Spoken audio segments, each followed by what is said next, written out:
Hey guys, Farrock here. Today I'm going to talk about abilities. Now, almost all of the cards in Battleforge, aside from being able to attack the units that they're meant to counter, come with a special ability. Most of the time, that ability actually complements what the card is meant to do. So I picked 4 units from each color, and I'm going to go through the abilities. I'll try to speak quickly so this doesn't drag on for too long.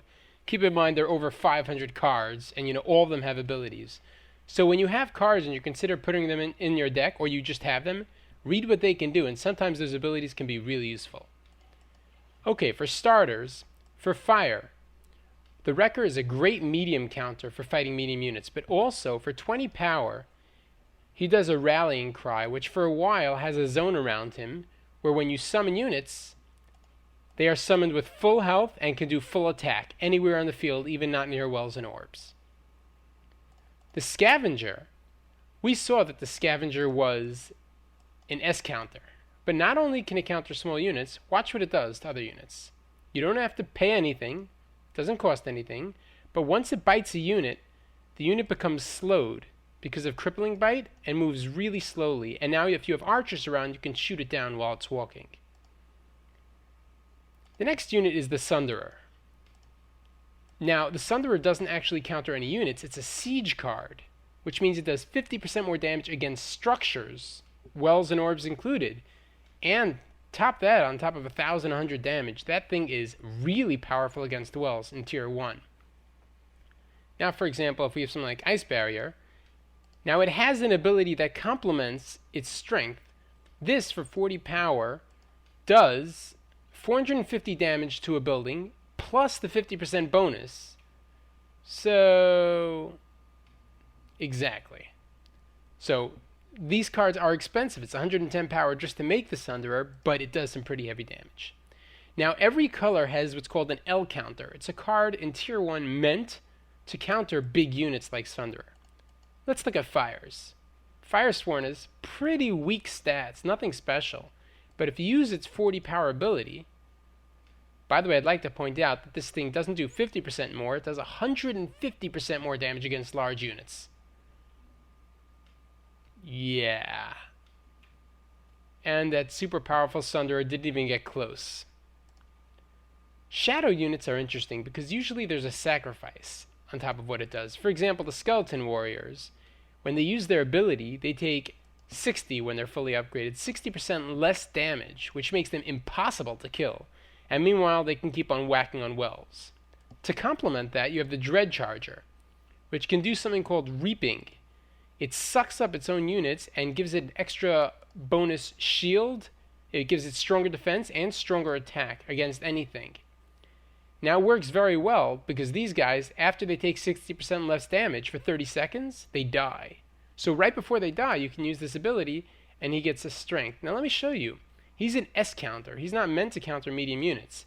But with this bonus that he just got, he takes almost no damage, and look at the damage he's doing to a medium unit.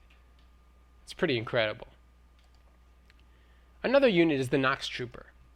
Now, aside from being a medium counter and having nice medium, he does for 25 power Overload, which does 325 damage to enemies.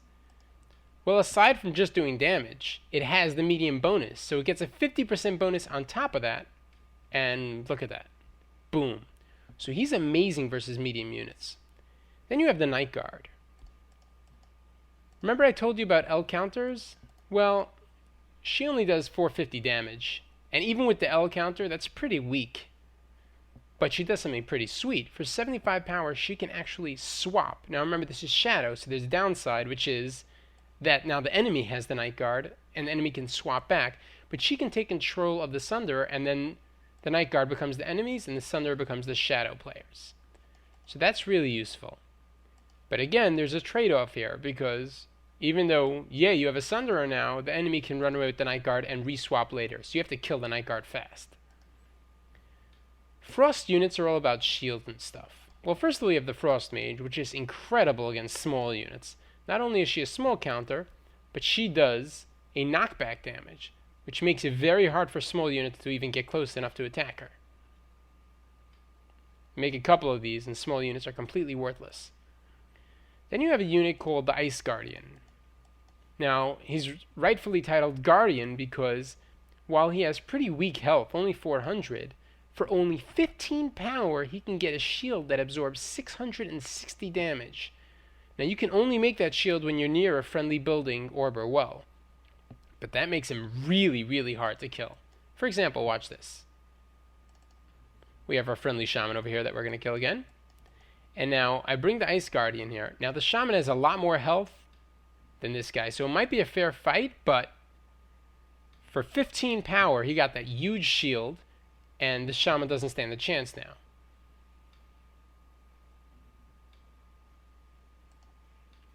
Then you have the Frost Sorceress, which, forget about the Ice Guardian. If you have units, she can, for only 20 power, give them that shield of the Ice Guardians. So now, the Frost Mage has a shield. She's going to kill these guys. Then she can take on the shaman. It's pretty cool. And last but not least, remember our L counters. Here we have the Sunderer, and Frost has something called Light Blade, which for 20 power does a taunt, and the enemy is forced to attack it. Plus, the enemy gets weakened and does less damage.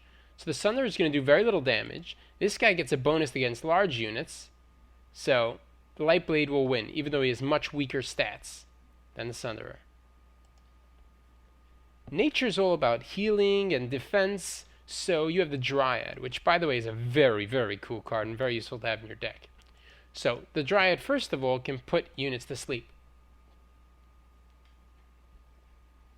So that's nice. She could also switch to attack mode.